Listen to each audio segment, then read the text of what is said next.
Bonjour à tous, c'est Nikola Tesla. Aujourd'hui, la vidéo que vous attendez tous, la review de l'écran arrière pour la Model 3.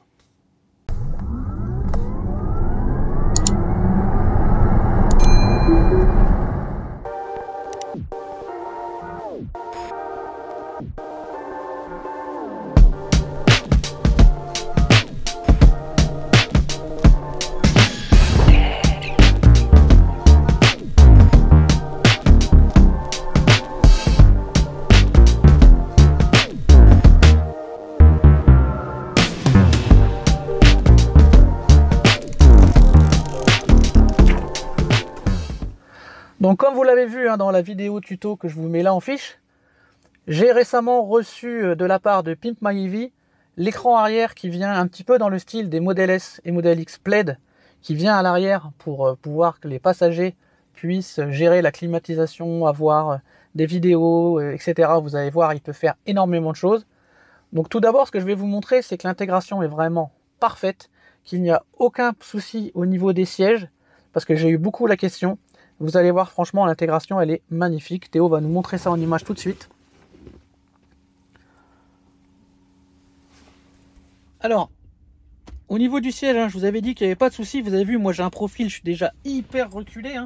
La plupart des gens, en fait, ils sont dans une position beaucoup plus proche en fait, de l'avant. Regardez, mon siège bouge, mon siège se redresse, je peux avancer. Il n'y a vraiment aucun souci. Donc là, j'ai avancé, je vais reculer au maximum. Regardez, si je recule, il n'y a pas de souci. Je passe à côté sans problème. Je recule, je recule, je recule. Je vais baisser le siège. Et vous avez vu, ça ne touche pas. Bon là, moi je suis arrivé sur la banquette. Donc voilà, donc je suis en position allongée. Et vous avez vu, ça n'a pas touché du tout. Je redresse, je ravance. Il n'y a vraiment aucun problème. Je vais me remettre sur mon profil. Ça se replace.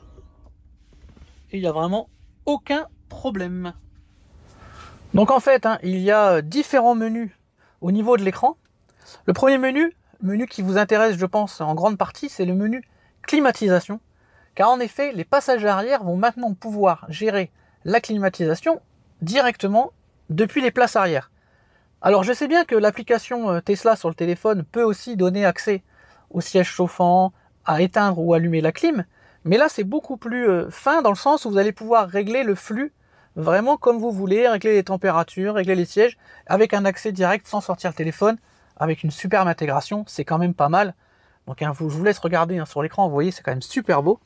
Et vous voyez en fait, là, j'ai mon flux arrière qui est activé, et si j'appuie ici, j'ai coupé le flux arrière, directement.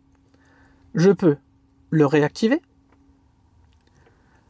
je peux monter la vitesse du flux, de façon précise. Donc vous entendez bien que le flux change. Et je peux changer la température. Alors attention, c'est pas la température que de l'arrière. C'est la température gauche de la voiture et la température droite de la voiture que je peux régler à ma guise. Je peux couper le flux arrière ou le réactiver. Alors néanmoins, ce qu'il faut savoir, et c'est important, et là donc c'est pas inhérent à l'écran, ceux qui ont les sexy buttons vont comprendre de quoi je parle, c'est qu'il y a un petit inconvénient, il faut être honnête tout de suite, c'est que quand je vais changer la température sur mon écran arrière, effectivement la température de la voiture va bien monter. Quand je vais monter la ventilation, vous l'entendez, la ventilation monte, cependant, vous ne le verrez pas changer sur l'écran avant de la Tesla. Théo va essayer de nous filmer l'écran avant de la Tesla. Donc là, vous voyez, je vais monter la température sur la gauche. Je vais monter la ventilation, vous allez l'entendre. Cependant, à l'avant, la température n'a pas bougé. On ne le voit pas à l'écran en fait.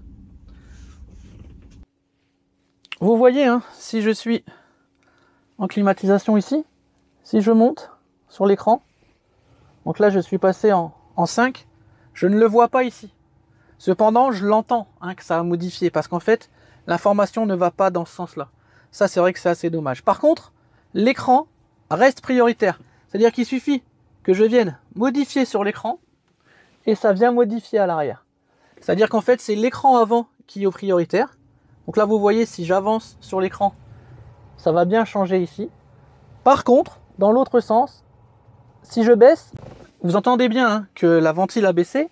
On le voit sur l'écran arrière, mais on ne le voit pas sur l'écran avant. Par contre, moi, dès que je vais modifier ici, ça reprend la main tout de suite. Concernant les sièges chauffants, si j'active de l'écran avant, vous allez voir que ça s'affiche sur l'arrière. Donc je peux les mettre en route, je peux les arrêter. Les passagers arrière peuvent eux aussi mettre leur siège chauffant. Ils peuvent les activer de façon indépendante. Ça, il n'y a pas de souci, ça fonctionne très bien. Par contre, vous voyez que sur l'écran avant, on ne le voit pas. Les sièges chauffent, mais on ne le voit pas. Comme depuis le début, hein, c'est le même problème. Il n'y a pas le retour dans ce sens-là. Et du coup, si vous voulez désactiver les sièges, bah vous pouvez le faire d'ici sans problème. Et ça désactive derrière. Donc voilà. Donc, petit inconvénient pour la gestion de la climatisation, c'est qu'on n'a pas le retour de l'écran vers la voiture. Par contre, de la voiture vers l'écran, ça fonctionne. Et ce qui est quand même bien, c'est que c'est quand même l'écran principal qui reste prioritaire.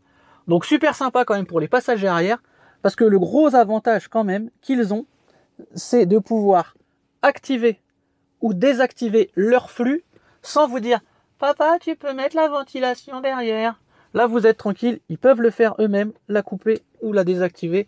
Et ça, c'est quand même super sympa. Alors, quand, admettons, vos passagers se sont endormis et ne peuvent pas modifier l'écran, et vous voulez leur couper ou leur activer la clim, l'inconvénient là, c'est que là, vous voyez sur l'écran hein, qu'ils ont activé leur ventilation arrière. Moi, si je vais à l'avant et que je regarde sur l'écran, je ne le vois pas. Bah, tout simplement, je vais cliquer pour reprendre la main sur l'écran, et du coup, là, je sais qu'elle est allumée, et là, je peux l'éteindre. Et là, vous voyez que du coup, ici, elle est éteinte. Pareil pour les sièges, là, je ne sais pas s'ils sont allumés. Donc, si leurs sièges sont allumés, là, vous ne le voyez pas, vous voulez reprendre la main, vous cliquez sur un siège et vous désactivez tout, et tout se désactive. Donc, il faut juste prendre l'habitude, en fait, de reprendre la main sur l'écran. Mais en fait, ça, c'est uniquement dans le cas où vos passagers arrière sont endormis ou ne sont pas capables de faire eux-mêmes, parce que sinon, c'est eux qui le font, il n'y a pas de souci. Parce que dès que moi, je vais retoucher l'écran principal, en fait, c'est moi qui reprends la main. Donc, bien sûr, hein, vous avez le flux qui est dessiné hein, là sur l'écran, mais vous savez très bien qu'à l'arrière, on ne peut pas modifier le flux de façon tactile. Mais vous avez toujours accès aux buses en dessous, hein. Il n'y a aucun problème, vous y avez accès. Vous pouvez régler, ça n'a rien changé ça, donc il n'y a pas de problème. Donc ça c'est cosmétique, hein, c'est pour faire sympa, mais vous pouvez changer en dessous. Alors ce qu'il y a de bien avec l'écran, hein, c'est que il a des haut-parleurs intégrés comme vous avez vu dans la petite intro avec le jeu, mais surtout, vous allez voir, il y a plein de possibilités pour le son, notamment de basculer le son sur la voiture, mais pour ça, il faut les configurer en Bluetooth l'un et l'autre.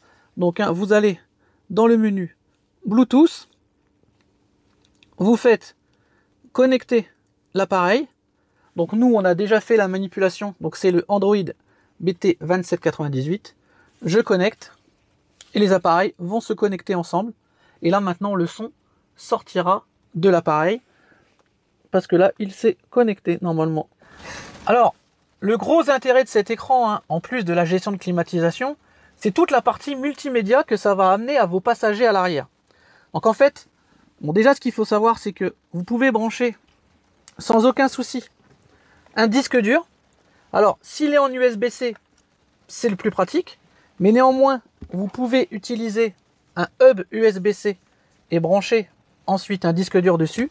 L'USB-C est derrière, donc il y a un port USB-C, il y a un port micro SIM et il y a aussi une sortie jack.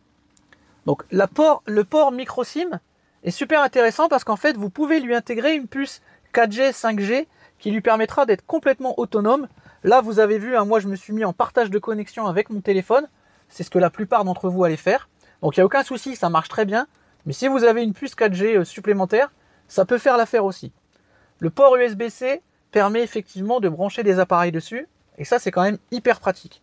Donc dans les menus, ce qu'il y a, c'est que donc vous pouvez accéder au contenu d'un disque dur et aller chercher les vidéos, aller chercher les musiques. Là on en a une en démonstration, on va pas rester longtemps parce qu'on a le problème du son, vous savez, et vous allez voir, ça sort par la voiture.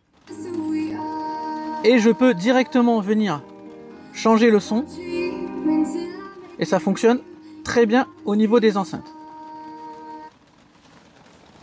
Chose à savoir aussi, quand je vais dans ce menu là, je peux en fait lancer la musique qui est dans la voiture, lancer la radio, monter et baisser le son.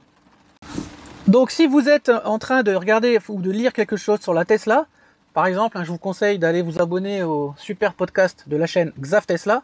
Vous pouvez les commander directement de l'arrière. Vous pouvez baisser et monter le son, mettre en pause, passer au podcast suivant et ça fonctionne hyper bien. Donc, menu suivant, c'est le menu qui va vous intéresser quand vous êtes passager. Donc en fait, c'est ce qui donne accès à toutes les applications classiques sur une tablette Android. Petit rappel, il va falloir mettre votre compte Google pour pouvoir accéder au Play Store. Et une fois que vous aurez fait ça, vous aurez accès à YouTube Music, à MyCanal, à Prime Video, à Disney+, à Netflix, les jeux, je vous ai montré tout à l'heure que les jeux fonctionnent très bien. On va y revenir après parce qu'il y a une petite astuce qui est super sympa. Mais tout fonctionne très bien. Et vous verrez, le gros avantage, c'est que tout ça fonctionne en roulant. Grosse différence avec l'écran de la Tesla. Là, vos passagers vont pouvoir regarder Netflix, Disney+, en roulant. On vous fera une petite démonstration juste après. Donc par exemple, quand vous lancez Netflix, donc bien sûr, il faut un compte Netflix, c'est comme pour la voiture. Quand vous lancez Netflix, vous voyez, ça fonctionne parfaitement, comme si vous aviez Netflix à l'avant de votre voiture ou Netflix à la maison. Et franchement, ça fonctionne très bien à partir du moment où vous avez une bonne connexion avec votre téléphone, ou alors si vous avez mis une puce 4G qui fonctionne bien. Dans tous les cas, il faut une bonne connexion. Mais franchement, ça marche bien. Moi, je trouve c'est top, c'est vraiment top. Donc voilà, le film se lance. On va pas le laisser trop longtemps, toujours une question de droit, mais ça marche vraiment très bien. Pour sortir, vous cliquez en haut de l'écran, vous revenez en arrière et on revient au menu. Comme toutes les tablettes Android, vous pouvez switcher et là vous avez le menu maison qui apparaît et on revient au départ. Donc franchement, c'est hyper efficace. C'est la même chose pour MyCanal, pour Prime Video, pour Disney. Tout fonctionne hyper bien et en roulant, comme on va vous le montrer juste après. Autre chose qui est super sympa, c'est les jeux. Et vous allez me dire, les jeux c'est bien, mais de l'arrière, aller faire un jeu vidéo en avançant comme ça pour jouer à l'écran, c'est pas terrible. Eh bien, on a la solution. Petite manette de PlayStation 4. Fonctionne aussi avec les manettes Xbox, avec une fonction en moins que je vais vous montrer. Donc, pour appairer les manettes, c'est très simple. Vous allez dans le menu Bluetooth, nouvel appareil, et sur les manettes PlayStation, il faut appuyer sur le bouton PlayStation et le bouton Share. Vous restez appuyé longtemps, ça va clignoter en blanc ici, et après la manette va se connecter. Donc on va connecter les manettes. Donc on va dans Audiocast. On voit que Wireless Controller, parce qu'on a déjà fait l'appairage, est dessus. Je clique dessus, j'allume la manette. Voilà. Donc c'est en train de s'appairer. Je ne suis pas resté appuyé assez longtemps. Donc voilà, on voit qu'elle est connectée à la manette. Et maintenant, en fait, la manette contrôle l'écran. C'est-à-dire que le bouton rond, c'est le bouton retour. Donc vous avez vu, ça change tout seul. Je reviens en arrière. Et super intéressant avec la manette PlayStation, c'est qu'on a un petit pavé tactile. Et vous voyez, quand je bouge sur le pavé tactile, l'écran lui-même, il y a la souris qui va bouger. Et du coup, je récupère une souris. Et donc de l'arrière, je peux aller dans mon menu avec les deux doigts, je fais défiler. Je peux lancer mon jeu. Donc je vais pouvoir jouer assis tranquillement à l'arrière, avec la manette dans les mains et le jeu qui se lance. Et grâce au menu, je peux valider. J'ai ma petite flèche, ça fonctionne aussi. Je peux lancer le jeu, je peux aller m'amuser tranquillement. Tout ça de ma place. Donc il y en a des menus avant de pouvoir jouer. Donc je peux lancer le jeu de ma place, tranquillement. Pour pas être embêté avec la flèche, on vient la mettre en bas et au bout d'un moment elle va disparaître quand on l'utilise plus de toute façon. Et là du coup, je peux lancer le jeu qui va fonctionner parfaitement avec la manette. Donc voilà, je peux jouer tranquillement à la manette. Vous voyez, ça contrôle parfaitement l'écran. Vous avez vu à quel point je suis mauvais. Et donc ça marche hyper bien, c'est hyper fluide. Donc là voilà, je joue peinard, assis. Et donc, la question qui doit vous tarauder, c'est ok, c'est bien là, mais papa il est en train de conduire et les enfants ils sont en train de jouer aux jeux vidéo et vous allez vous taper le son du jeu ou du film dans les enceintes? Non, parce qu'il y a plusieurs solutions. Donc je vais arrêter le jeu. Donc, je peux l'arrêter avec la manette. Hop, si vous voulez arrêter, vous faites ça. Et le jeu s'arrête. Donc, il y a plein de possibilités pour la gestion du son. Et franchement, ça, c'est super intéressant. Notamment, je sors de ma poche avec des AirPods ou n'importe quel casque Bluetooth. Ça fonctionne aussi d'ailleurs avec un casque filaire parce qu'il y a une sortie casque. C'est encore plus simple. Mais du coup, vous pouvez appairer des AirPods. Donc là, forcément, vous n'allez pas entendre le son de mes AirPods. Mais faites-moi confiance, ça fonctionne. On peut appairer les AirPods, jouer au jeu, regarder un film, écouter la musique sur ces AirPods. Et ça gêne personne puisque la voiture à l'avant garde son son puisqu'elle ne sera pas connectée sur Bluetooth. Donc ça, c'est super pratique. On peut connecter 2 paires de AirPods. Mais, par contre, vous ne pourrez pas écouter le son sur les 2 AirPods en même temps. Il faudra basculer de l'un à l'autre éventuellement. Par contre, vous pouvez les garder en mémoire tous les deux. Ça fonctionne vraiment très bien. Alors, autre chose que vous attendez vraiment, et moi aussi le premier, vous allez être un poil déçu, mais je pense qu'il faut juste être patient, c'est que cet écran fait aussi CarPlay et Android Auto, donc avec l'application la Z-Link. CarPlay et Android Auto Wi-Fi, donc ça c'est super intéressant. Sauf que je vais être honnête avec vous, les versions qu'on a reçues, on est 2 ou 3 youtubeurs pour l'instant, et j'étais le premier à la présenter, sont des versions un petit peu de test, donc il y a des modifications qui seront apportées. Sur ma version, je n'ai pas réussi à me connecter à CarPlay, mais je sais qu'un de mes collègues, lui, a réussi, donc je pense que c'est un problème de configuration. Je vous en dirai plus dès que j'aurai la solution, mais sachez que l'écran est prévu pour fonctionner en CarPlay, en Android Auto, et aussi en Mirror Link, c'est-à-dire que vous pouvez faire le miroir, un peu le AirPlay d'Apple, sur l'écran directement, et ça par contre ça fonctionne très bien, donc ça peut être pratique quand même d'envoyer son écran sur le téléphone, son téléphone sur l'écran, ça fonctionne. Il y a juste le CarPlay là où j'ai un petit souci, donc ça sera peut-être un add-on, mais dans tous les cas sachez que normalement l'écran est prévu pour faire fonctionner CarPlay. Alors ce qu'il faut savoir bien sûr, c'est que vous allez vous dire ouais mais bon c'est pénible cet écran, il reste allumé tout le temps au niveau des passagers la nuit s'ils veulent être tranquilles. Alors petite parenthèse, il a un mode jour et un mode nuit, il n'y a pas de souci, il peut se mettre en noir, il n'y a aucun problème. On va vous montrer, quand on va dans les réglages, on peut le mettre en mode sombre et il va passer tout seul en mode sombre. Donc il a un mode jour, un mode nuit. Néanmoins, ça peut être pénible d'avoir un écran qui est toujours allumé devant soi quand on est derrière. Donc il a un mode, en fait il est ici, il a un mode veille. Et on a tout simplement la date et l'heure qui s'affiche. Et ça, c'est quand même super sympa parce que c'est hyper discret. Donc, on l'oublie tout de suite. Donc, franchement, c'est top.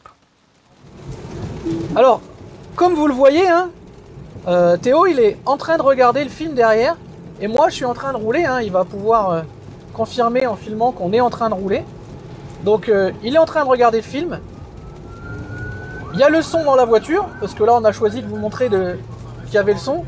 Mais s'il veut, il peut se mettre sur les écouteurs, sur ses AirPods, il n'y a aucun souci. Mais vous voyez, la vidéo fonctionne parfaitement en roulant. Il n'y a aucun problème. Donc là, lui, il est installé vraiment peinard. Là, c'est parce qu'il vous montre l'écran, mais sinon, il pourrait être... Montre-nous, Théo, tu peux être tranquille dans ton siège, parce que je pense qu'on va te voir avec la GoPro. Donc voilà, donc il est vraiment tranquille, il peut regarder. Et l'angle de vue est franchement sympa de l'arrière. C'est vraiment cool. Donc franchement... Et donc là, s'il veut, il peut aller dans les menus, il peut quitter, il peut aller sur internet, il peut lancer un jeu vidéo, il peut faire ce qu'il veut. Donc vas-y, montre-nous un peu là un jeu vidéo. Donc avec le jeu vidéo, ce qui est bien, c'est que comme il a la manette, donc là il aurait même pu naviguer dans les menus avec la manette, mais ça c'est pour vous montrer. Donc là il va lancer le jeu vidéo. Donc là vous voyez, Théo est tranquillement en train de jouer de l'arrière. Et ça fonctionne hyper bien, il n'y a vraiment aucun souci. Donc les enfants à l'arrière pourront donc jouer, regarder des films, naviguer sur internet. Vous pouvez même installer un Messenger, WhatsApp, Facebook, tout ce que vous voulez, YouTube, pour aller voir les vidéos de Nikola Tesla, il n'y a aucun problème. Donc franchement, ça fonctionne hyper bien. Je vous laisse un petit peu avec une session de jeu de Théo.